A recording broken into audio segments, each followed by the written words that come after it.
to go live digital, so if you can introduce your name and title. Okay. Thank you.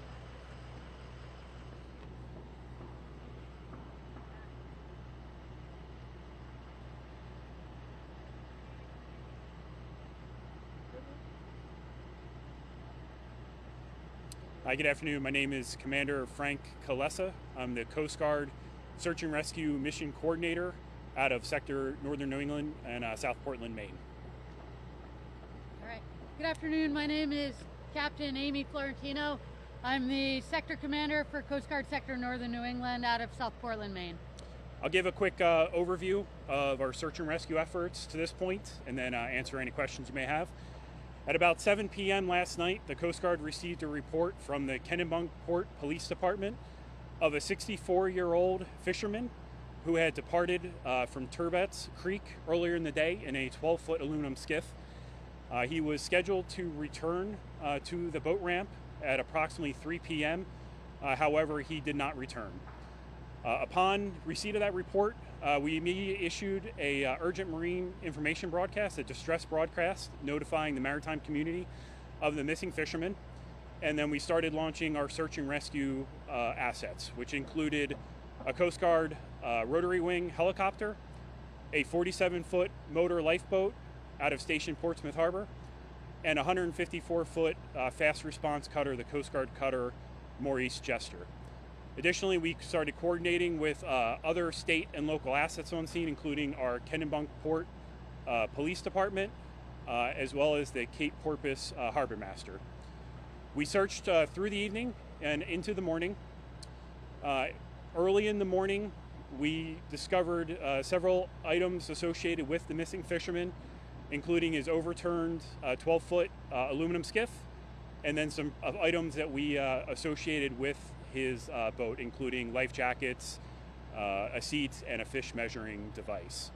We've established a unified command here with our partners, Maine Marine Patrol and the Kennebunkport Police Department, and we continue to have both surface assets, small boats, cutters, and aviation assets, including helicopters, fixed wing, and unmanned aerial systems or drones, continuing to search for the missing fisherman from where we think he was located near Walker's Point up to Turbot's Creek.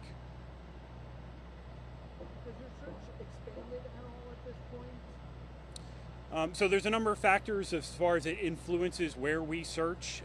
It's both the environmental conditions, the drift. All indications that we are seeing thus far is that the potential area of where the missing fisherman can be is a very tight area close to shore, kind of again between that area near Walker's Point and then Turbot's Creek. Can you describe what the conditions were like yesterday as well as today and how that's impacting the search? When we received notification of the missing fisherman, it was at nighttime, so inherently searching at night does have its challenges, it does have its limitations. The sea conditions, the weather conditions were actually fairly favorable for a search. The only kind of restricting factor was the nighttime search. As we moved into today, search conditions are fairly good. It's good visibility, the sea state's good, and we don't have very strong winds. But one of the challenges in searching kind of this area in Maine is both the large tidal cycle, which can be really extreme and fluctuates throughout the day, as well as the rocky coast, which makes it difficult for our surface assets or boats to get in close to shore. At this point, are you still hoping that he is alive? We are actively searching right now. We are focusing on getting assets and keeping assets on scene and searching for the missing fisherman. And like I said, we continue. We have additional aviation assets from the Coast Guard that are en route right now to continue searching. We have a fixed wing aircraft from Maine Marine Patrol that's continuing to search. We have 2 drone teams that are out working the shorelines, as well as police department, and a number of boats on scene. And also, I have to just say, thank you to the local community. We have a number of fishermen and volunteer responders who have come out and have aided in the search. So I will say we are absolutely focusing on continuing to look and locate this missing fisherman. So this is still a potential rescue operation? This is a search and rescue operation right now. Absolutely, yes, sir. I understand that he may be familiar with this area, that the man who's missing, I guess frequently comes over here. Is that what you're hearing from the family or friends? Or? Yes, based on our conversations with the family, the missing fisherman is very familiar with the area. He in fact was out yesterday relocating some of his lobster pots. So this is something that he has done in the past and has frequently done and has operated in the area where we are now searching. So he doesn't go out very far, given that boat, correct? Well, sir, I can't speak to what he does on different circumstances and how he operates. I will say, based on the information that we have right now, we believe he was operating closer to shore, and that's predominantly based on the fact that we are under the assumption that he was working his lobster pots and moving those lobster pots, which are fairly close to the shoreline.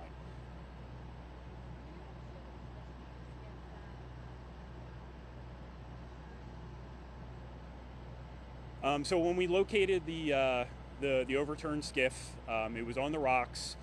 There were some, dents in it and some onto the material condition. I don't know if that is a result of this circumstance or those were pre-existing conditions of the skiff, but it did appear, though, when we saw it, that it was had been kind of banged up a little bit, potentially on the rocks.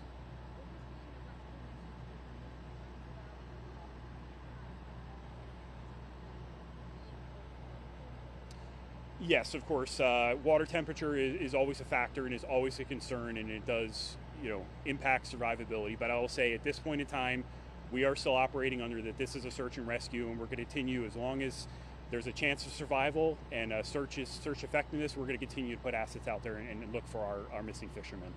Any indication he was wearing a wetsuit from the family? Does he normally? It's difficult to say at this point, sir, exactly what he was wearing. We're operating on the premise of we don't believe he was wearing a wetsuit at this point in time, and unsure of whether or not he was wearing a life jacket while he was underway yesterday. You mentioned a lot of people have been chipping in so far, community members, other fishermen, things like that. Should people be out looking their properties if they live along the shore? Should they be searching for any signs of this guy? Yeah, I think with any search and rescue case, we want to leverage the whole of community. So if you're out there and you're looking on the shoreline, you're near there, and you see something, debris or any type of indication, please call our command center. We'll make sure you get that number and report that up. Call the local Kennebunkport Police Department so we can investigate. What we want to make sure, though, is that when people are helping, they're doing it safely. So if you're an experienced mariner and you can get out on your boat and you can look, by all means, if you can do that safely, we welcome that assistance, walking shorelines. We just don't want people taking unnecessary risks at this point in time.